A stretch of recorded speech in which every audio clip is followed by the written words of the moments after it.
probably Mulholland Drive by David Lynch. I remember when I first watched that film, when it came out 20 years ago.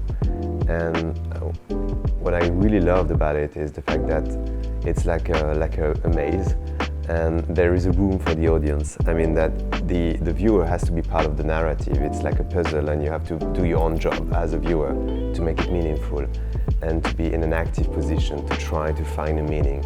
And that's something that I discovered through that film, you know, how to put the audience in an active position and to invite him, the viewer, I would say, to use his heart, his brain, his subconscious to be part of the story. And I think that's a very powerful way to tell a story. I mean, sometimes I read comments about people saying, I would never watch that film again because they loved it.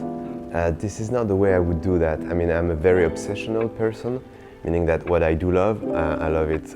Once is not enough. So I'm the kind of person to watch and rewatch the same film like 10 times. This is the way I like, you know, exploring beauty. I do the same with music.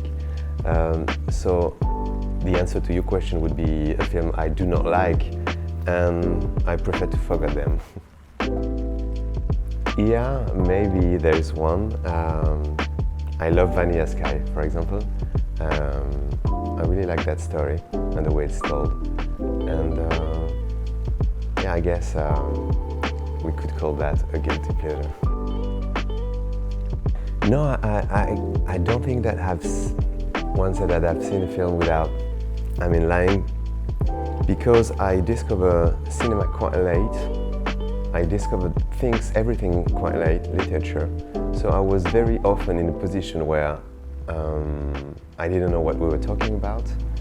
And I love the idea that you have things to discover still. And it's like a rendezvous.